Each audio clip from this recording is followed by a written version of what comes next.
Welcome to the Workers' Reading Room. This is Working Class Wednesday, and today I'll be reading from Labor and Freedom, the voice and pen of Eugene V. Debs. This is The Secret of Efficient Expression. The Secret of Efficient Expression, from The Coming Nation, July 8, 1911. The following was written for the Department of Education of the University of Wisconsin, under whose direction there is being conducted an investigation of the subject of distinguished contemporary orators or lecturers, with special reference to fertility and efficiency of expression. What is the key to their ability as masters of language?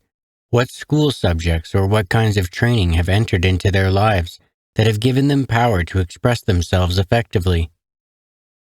The secret of efficient expression in oratory, if secret it can properly be called, is in having something efficient to express and being so filled with it that it expresses itself. The choice of words is not important, since efficient expression, the result of efficient thinking, chooses its own words, molds and fashions its own sentences, and creates a diction suited to its own purposes. In my own case, the power of expression is not due to education or to training. I had no time for either, and have often felt the lack of both. The schools I attended were primitive, and when I left them at 14 to go to work, I could hardly write a grammatical sentence, and to be frank, I am not quite sure that I can do so now. But I had a retentive memory, and was fond of committing and declaiming such orations and poems as appealed to me. Patrick Henry's revolutionary speech had first place. Robert Emmet's immortal oration was a great favorite and moved me deeply. Drake's American flag stirred my blood, as did also Schiller's Bergschaft. Often I felt myself thrilled under the spell of these, recited to myself, inaudibly at times, and at others declaimed boldly and dramatically when no one else was listening. Everything that was revolutionary appealed to me, and it was this that made Patrick Henry one of my first heroes, and my passion for his eloquent and burning defiance of King George inspired the first speech I ever attempted in public, with Patrick himself as the theme. This was before the Occidental Literary Club of Terre Haute, Indiana, of which I was then a member, and I still shudder as I recall the crowded little club room which greeted me, and feel again the big drops of cold sweat standing out all over me, as I realized the plight I was in and the utter hopelessness of escape. The spectacle I made of myself that evening will never be effaced from my memory, and the sympathetic assurances of my friends at the close of the exhibition did not relieve the keen sense of humiliation and shame I felt for the disgrace I had brought upon myself and my patron saint. The speech could not possibly have been worse, and my mortification was complete.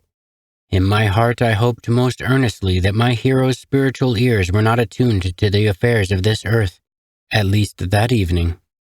It was then I realized and sorely felt the need of the education and training I had missed, and then and there I resolved to make up for it as best I could. I set to work in earnest to learn what I so much needed to know. While firing a switch engine at night, I attended a private school half a day each day, sleeping in the morning and attending school in the afternoon. I bought an encyclopedia on the installment plan, 1 volume each month, and began to read and study history and literature, and to devote myself to grammar and composition. The revolutionary history of the United States and France stirred me deeply, and its heroes and martyrs became my idols. Thomas Paine towered above them all. 1,000 times since then I have found inspiration and strength in the thrilling words, "These are the times that try men's souls."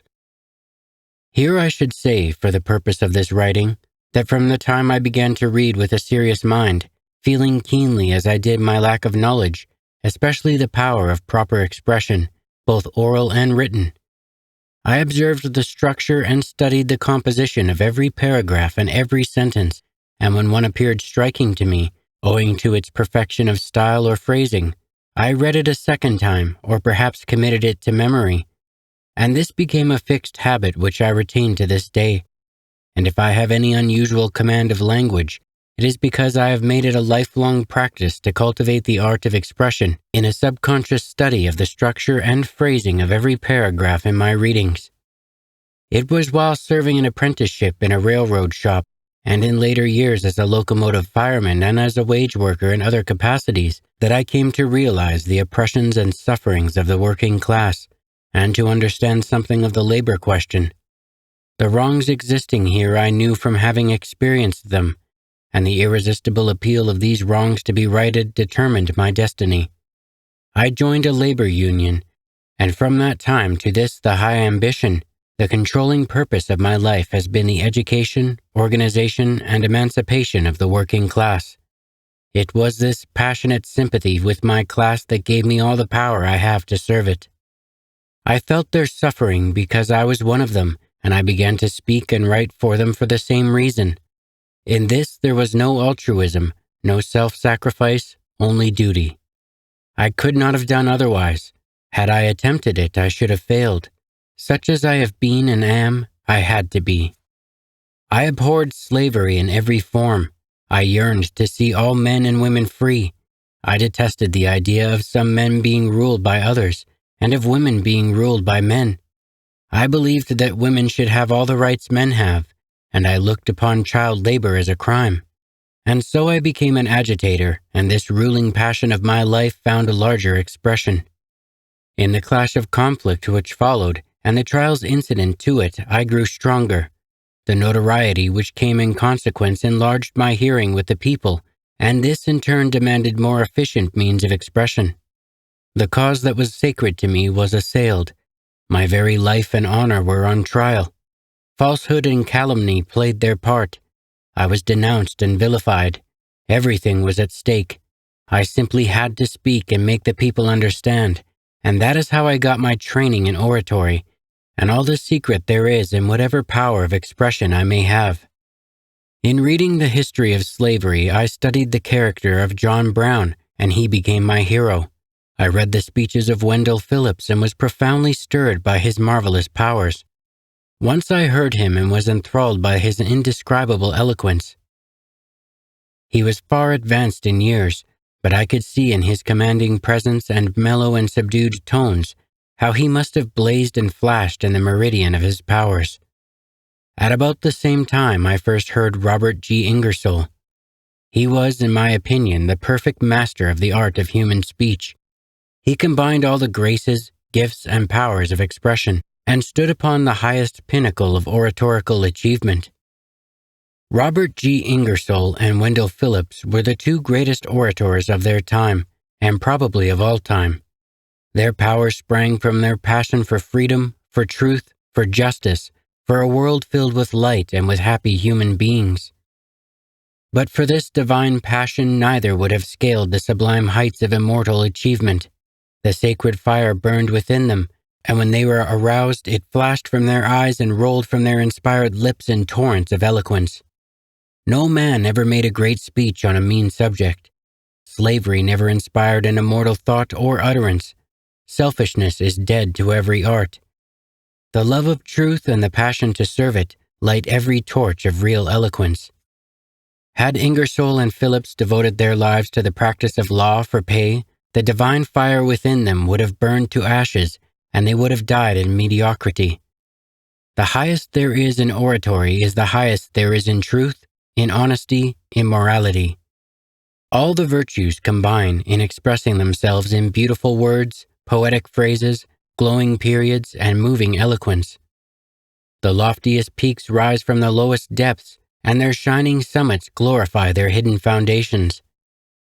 The highest eloquence springs from the lowliest sources and pleads trumpet-tongued for the children of the abyss. Wendell Phillips was inspired by the scarred back, the pleading eyes, and the mute lips of chattel slavery, and his tongue, eloquent with the lightning of Jehovah's wrath, became an avenging flame to scourge the horror of slavery from the earth. Denial of one's better self seals the lips or pollutes them. Fidelity to conviction opens them, and truth blossoms in eloquence. The tongue is tipped with the flame that leaps from the altar fire of the soul. Ingersoll and Phillips were absolutely true to their convictions. They attacked monstrous evils and were hated and denounced. Had they yielded to the furies which assailed them, they would have perished. but the fiercer the attacks upon them, the stauncher they stood and the more eloquent and powerful they became. The truth fired their souls, flashed from their eyes, and inspired their lips. There is no inspiration in evil, and no power except for its own destruction. He who aspires to master the art of expression must first of all consecrate himself completely to some great cause, and the greatest cause of all is the cause of humanity. He must learn to feel deeply and think clearly to express himself eloquently. He must be absolutely true to the best there is in him, if he has to stand alone. Such natural powers as he may have should be cultivated by the study of history, science, and literature. He must not only keep close to the people, but remember that he is one of them, and not above the meanest. He must feel the wrongs of others so keenly that he forgets his own, and to resolve to combat these wrongs with all the power at his command. The most thrilling and inspiring oratory, the most powerful and impressive eloquence is the voice of the disinherited, the oppressed, the suffering and submerged. It is the voice of poverty and misery, of rags and crusts, of wretchedness and despair, the voice of humanity crying to the infinite, the voice that resounds throughout the earth and reaches heaven, the voice that awakens the conscience of the race and proclaims the truths that fill the world with light and liberty and love. This concludes Working Class Wednesday. Thank you for listening to the Workers' Reading Room. Have a good evening.